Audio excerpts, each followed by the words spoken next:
নমস্কার, আমি অর্পিতা। শুরু করছি পলিটিক্স। ভোকাট্টা বঙ্গ বিজেপি। লোকসভা ভোটে হারের ক্ষত শুকোতে না শুকোতে রাজ্য বিধানসভার 4 উপনির্বাচনে নতুন করে রক্ত ঝরল বিজেপির। আর সেই হারের কাটাছেঁড়ায় সাংগঠনিক দুর্বলতার কথাই ঘুরে ফিরে এসেছে গেরুয়া নেতৃত্বের বক্তব্যে। ভোটের মাঠে তৃণমূলের সঙ্গে পাঙ্গা লড়তে তৃণমূল স্তরে যে সংগঠন দরকার তা তো বঙ্গ বিজেপির নেই। উল্টে দায় চাপানোর ঠেলাঠেলিতে দলের অন্দরের দীর্ণ চেহারাটাই স্পষ্ট হচ্ছে প্রায় প্রতি নির্বাচনে। এরই মধ্যে বিধানসভার আরও 6টি উপনির্বাচনে দামামা বাজতে চলেছে এ রাজ্যে। সেখানেও 6-0 গোলে জিততে কোমর বেঁধে নেমে পড়েছে শাসক দল। 2019-এর লোকসভা ভোটে 18টি আসন পেয়ে বাংলার রাজনীতিতে যে ফানুস উড়িয়েছিল বিজেপি, 2024-এ গোহারা হেরে সেটাই চুপসে মুখ থুবড়ে পড়েছে দিবা স্বপ্নের মাটিতে। ভোটের আগে গোটা দেশে 400 আসন দখলের স্বপ্ন দেখিয়েছিলেন মোদি সায়রা, কিন্তু সেই মাইলস্টোন ছোঁয়া তো দূরের কথা, এককভাবে ম্যাজিক ফিগারেও পৌঁছতে পারেনি গেরুয়া শিবির। মোদি সায়ের সেই স্বপ্নভঙ্গের আঁচে পুড়েছে বাংলাও। গতবারের চেয়ে 6টি আসন খুইয়ে 12তে নেমে এসেছে বঙ্গ বিজেপি। এরই মধ্যে লোকসভা ভোটের ক্ষত শুকোনোর আগে নতুন করে ধাক্কা বঙ্গ বিজেপিতে। মানিকতলা, বাগদা, রানাঘাট দক্ষিণ ও রায়গঞ্জ বিধানসভার উপনির্বাচনে তৃণমূলের কাছে 4 গোল খেয়ে রক্তক্ষরণ যেন থামছেই না গেরুয়া শিবিরের। একইভাবে লোকসভা নির্বাচনের সঙ্গে যে দুটো বিধানসভায় ভোট হয়েছিল, এ রাজ্যে সেই ভগবান গোলা ও বরাহনগরও গিয়েছিল তৃণমূলের ঝুলিতে। কার্যত 2021 সালের পর যে কটি উপনির্বাচন হয়েছে তার কোনোটিতেই পদ্ম ফোটাতে পারেনি বঙ্গ বিজেপির রথী মহারথীরা। একের পর এক হার হয়েছে ভবানীপুর, শান্তিপুর, খড়দহ, দিনহাটা, গোসাবা ও ধূপগুড়ির মতো বিধানসভা কেন্দ্রগুলিতে। গত 3 বছরে যতবার হার হয়েছে বিজেপির, ততবারই পরাজয়ের কারণ খুঁজতে ময়না তদন্তে নেমেছে বাংলার গেরুয়া শিবির। কখনো রাজ্য নেতৃত্ব নিজেদের মধ্যে, কখনো বা কেন্দ্রীয় নেতৃত্বের প্রতিনিধির উপস্থিতিতে সাংগঠনিক দুর্বলতাকেই দায়ী করেছেন দলের বড়, ছোট ও মাঝারি মানের নেতারা। তৃণমূলের সঙ্গে যুঝতে সবার আগে বাংলার মানুষের মন বোঝার তত্ত্ব কম বেশি প্রাধান্য পেয়েছে অন্তর্নিহিত আলোচনায়। কেন্দ্রীয় নেতৃত্বের চাপানো নীতি কিংবা স্লোগান নয়, রাজনৈতিক পরিস্থিতি যাচাই করে বাংলার মতো করে পথ চলায় শিলমোহর দিয়েছেন রাজ্যের একাধিক নেতা। একসময় যে বামেরা তৃণমূলের সংগঠনকে নম্বর দিত না, উড়িয়ে দিত হাসির ছলে, রাজ্য রাজনীতিতে তারা আজ ক্রমেই ক্ষয়িষ্ণু। রাজ্যে ক্ষমতা দখলের পরে দল যত বেড়েছে ততই মজবুত হয়েছে তৃণমূলের সংগঠন। অন্যদিকে গত 5 বছরে বাম কংগ্রেসকে পেছনে ফেলে প্রধান বিরোধী দলের তকমা পাওয়ার পরেও এখনো দলীয় সংগঠন তেমন জোরদার করে তুলতে পারেনি বঙ্গ বিজেপি। তারই খেসারত দিতে হচ্ছে প্রায় প্রতি নির্বাচনে। শাসক দলের সঙ্গে পেরে উঠতে না পেরে রাজনীতির খেলায় বিক্ষিপ্তভাবে শক্তি হারাচ্ছে বাংলার গেরুয়া শিবির। সাম্প্রতিক উপনির্বাচনে 4 বিধানসভায় হারের পরও সেই সাংগঠনিক দুর্বলতার কথা শোনা গিয়েছে রাজ্য নেতৃত্বের কয়েকজনের মুখে। তৃণমূলের ভোট মেশিনারির সঙ্গে পাল্লা দিতে না পারাই হারের অন্যতম কারণ বলে মত প্রকাশ করা হয়েছে দলের অন্দরে। এই দুর্বল সংগঠন নিয়েই আসন্ন 6টি উপনির্বাচনে শাসক দলের মুখোমুখি হতে চলেছে বিজেপি। যে বিধায়কেরা এবারের লোকসভা ভোটে দাঁড়িয়ে সংসদে গিয়েছেন, সেই আসনগুলোতে ভোট হবে আগামী দিনে।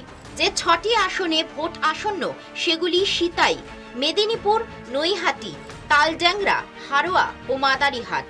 এর মধ্যে 5টি তৃণমূলের দখলে। সেই জগদীপ ধনকর রাজ্যপাল থাকাকালীন প্রায় রাজভবনে ছুটে যেতেন বিরোধী দলনেতা শুভেন্দু অধিকারী। তিনি ধনকরকে বলতেন, রাজ্যের রাষ্ট্রপতি শাসন চাই, আপনি কিছু করুন।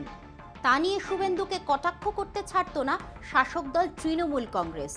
সেই ধনকর চলে গেলেন উপরাষ্ট্রপতি হয়ে দিল্লি। রাজ্যপাল হয়ে এলেন সিভি আনন্দ বোস। তাঁর দরবারে অবশ্য বিরোধী দলনেতাকে খুব একটা বেশি দেখা যায়নি, বরং শুভেন্দু বোসের সঙ্গে একটু দূরত্ব মেনেই চলতেন। তবে তার কাছে দরবার না করলেও শুভেন্দু কিংবা বিজেপির অন্য নেতারা বারবার বাংলায় রাষ্ট্রপতি শাসনের দাবি তুলেছেন। অবাক করার মতো বিষয় হলো সেই শুভেন্দুই এখন জানাচ্ছেন তারা বাংলায় রাষ্ট্রপতি শাসন চান না। আসলে রাজ্য বিজেপির নেতারা যে যা পারছেন বলে যাচ্ছেন, কারোর কথার সঙ্গে কারোর মিল নেই, সবাই চলেছেন যে যার মতো ছন্দে। আমরা চাই না রাষ্ট্রপতি শাসন। মমতা ব্যানার্জি ওখানে বসে থাকুক, নবান্নতে বসে থাকুক, ওর টাকা নেই। আমরা চাই মণিপুরের মতো ডিস্টার্ব এরিয়া এক পশ্চিমবঙ্গে দিয়ে গুন্ডাদের পেন দিয়ে সোজা করুক প্যারামিলিটারি।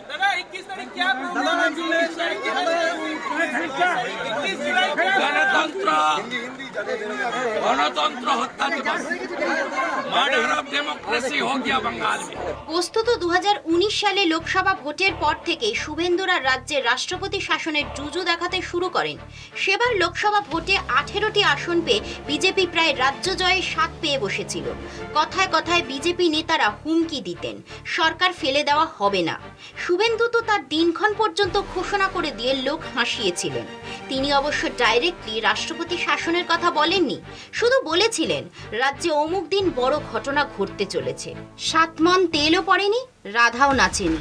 লোকসভা ভোটে এবার বড় ধাক্কা খেয়েছে বঙ্গ বিজেপি। 30টি আসনের লক্ষ্যমাত্রা বেঁধে দিয়েছিলেন কেন্দ্রীয় স্বরাষ্ট্রমন্ত্রী অমিত শাহ।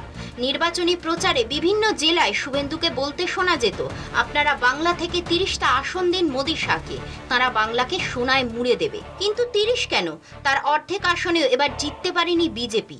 তারা পেয়েছে মাত্র 12টি আসন। আর তারপর থেকেই রাজ্য বিজেপিতে চলছে কার্যত গৃহযুদ্ধ। রাজ্য নেতারা যে যাকে পারছেন আক্রমণ করছেন। কোথায় নির্বাচনী বিপর্যয় থেকে শিক্ষা নিয়ে নেতারা আরো ঐক্যবদ্ধ হয়ে লড়াই আন্দোলন করবেন তা না, তারা এখনো সেই কাঁকড়ার মতো একে অপরের পা টেনে ধরার চেষ্টা করছেন। রবিবার সকালে ভোট পরবর্তী সন্ত্রাসে আক্রান্তদের নিয়ে ধর্নায় বসেছিলেন শুভেন্দুরা। সেখানেও কিন্তু বঙ্গ বিজেপির ঐক্যবদ্ধ চেহারা খুঁজে পাওয়া গেল না। শুভেন্দু ছাড়াও ধর্নায় ছিলেন অগ্নিমিত্রা পাল, অভিজিৎ গঙ্গোপাধ্যায়, তাপস রায়, সজল ঘোষ, কৌস্তব বাগচিদের। ছিলেন রাজ্য বিজেপির প্রাক্তন সভাপতি তথাগত রায়ও। কিন্তু দেখা মেলেনি বর্তমান রাজ্য সভাপতি সুকান্ত মজুমদার কিংবা তাঁর পূর্বসূরি দিলীপ ঘোষকে। নেতাদের ভাষণেও তেমন ঐক্যের সুর ধরা পড়েনি। শুভেন্দু একগুচ্ছ কর্মসূচি ঘোষণা করেছেন। যেমন তিনি বলেছেন, এই উপনির্বাচনে যারা ভোট দিতে পারেননি এবং যারা আক্রান্ত তাদের বাড়ি বাড়ি যাব আমি নিজে, যাবেন অন্য বিধায়করাও। 21 তারিখ গণতন্ত্র হত্যা দিবস পালন করা হবে। 18 জুলাই হবে নন্দীগ্রামে মিছিল। 22 তারিখে সিইএসসি ভবন ঘেরাও কর্মসূচি। প্রশ্ন উঠেছে, এই যে গুচ্ছ কর্মসূচির কথা ঘোষণা করলেন বিরোধী দলনেতা, এটা কি সকলের সঙ্গে আলোচনা করে ঠিক করা হয়েছে? নিশ্চিতভাবে উত্তর মিলবে না। প্রশ্ন উঠেছে, এই সব কর্মসূচিতে লোক পাওয়া যাবে তো? দলের সব গোষ্ঠীর নেতাদের পথে দেখা যাবে তো? নিশ্চিতভাবে জবাব মিলবে না। আগামী 19 তারিখ থেকে এই উপনির্বাচনে যারা ভোট দিতে পারেননি, যারা আক্রান্ত হয়েছেন, তাদের বাড়ি বাড়ি বিরোধী দলনেতা এবং বিজেপির এমএলএরা তাদের বাড়ি বাড়ি পরিদর্শন করবে। 21 তারিখ গণতন্ত্র হত্যা দিবস হবে। 22 তারিখে সিএসসি ঘেরাও করব। আমি কলকাতার সব গ্রাহকদেরকে আমার সাথে থাকার জন্য আবেদন করব বেলা 2টোর সময়। সম্প্রতি রাজ্য বিজেপির প্রাক্তন সভাপতি তথাগত রায় এক সাক্ষাৎকারে বলেছেন, আমি নিশ্চিত আগামী 10 বছরের মধ্যে বাংলা থেকে বিজেপি দলটাই উঠে যাবে। সেই দিন দেখার জন্য অবশ্য তথাগত বাবুকে আরও 10 বছর অপেক্ষা করতে হবে। রাজ্য বিজেপির এক রসিক নেতা বলেন, রাজ্য বিজেপিতে যা চলছে তাতে তথাগত দাকে 10 বছর পর্যন্ত অপেক্ষা নাও করতে হতে পারে। এখন সময় আরও একটা বিরতির। ফিরছি বিরতি নিয়ে, সঙ্গে থাকুন। হাইকোর্টের রাজ্যপালের মানহানির মামলার শুনানি, মামলার রায়দান স্থগিত। মামলার সঙ্গে যুক্তরা রাজ্যপাল নিয়ে মন্তব্য করতে পারবেন না, এই আর্জিতে অন্তর্বর্তী স্থগিতাদেশের আবেদন জানান রাজ্যপাল। মামলার শুনানির এখতিয়ার নিয়ে কুণালের নতুন আবেদন। মানুষ সিলেক্ট করেছে, ওনার কি অধিকার আছে তাদের ওত দিতে না দেওয়ার? উনি স্পিকারকে অথরাইজ করবেন, ডেপুটি স্পিকারকে অথরাইজ করবেন, না হলে নিজে অ্যাসেম্বলিতে যাবেন। ওনার রাজভবনে কেন সবাই যাবে? রাজভবনে যা কীর্তি কেলেঙ্কারি চলছে তাতে মেয়েরা যেতে ভয় পাচ্ছে, আমাকে কমপ্লেন করেছে। বিধায়কদের শপথ জট নিয়ে রাজভবন নবান্ন সংঘাত চরমে ওঠে মুখ্যমন্ত্রীর বক্তব্যের পর। রাজ্যপালের বিরুদ্ধে শ্লীলতাহানির অভিযোগ, সেই প্রসঙ্গ টেনে মুখ্যমন্ত্রীর বক্তব্য ছিল মহিলারা রাজভবনে যেতে ভয় পাচ্ছেন। এই বক্তব্যের পরই মুখ্যমন্ত্রীর বিরুদ্ধে মানহানির মামলা করেন রাজ্যপাল সিভি আনন্দ বোস। সোমবার সেই মামলার শুনানি হয় বিচারপতি কৃষ্ণা রাওয়ের বেঞ্চে। রাজ্যপালের মানহানির মামলায় রায়দান স্থগিত। হাইকোর্টে মুখ্যমন্ত্রী বনাম রাজ্যপাল মামলার শুনানি শেষ। রাজ্যপালের মানহানির মামলায় রায়দান স্থগিত। মামলায় রাজ্যপালের আবেদন ছিল, মামলার সঙ্গে যুক্ত ব্যক্তিরা রাজ্যপাল নিয়ে কোনো মন্তব্য করতে পারবে না।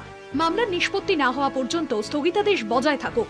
মামলায় রাজ্যপালের আইনজীবী ধীরাজ দ্বিবেদীর সওয়াল, দুই প্রার্থীর শপথের কথা চিঠিতে জানানো হয়।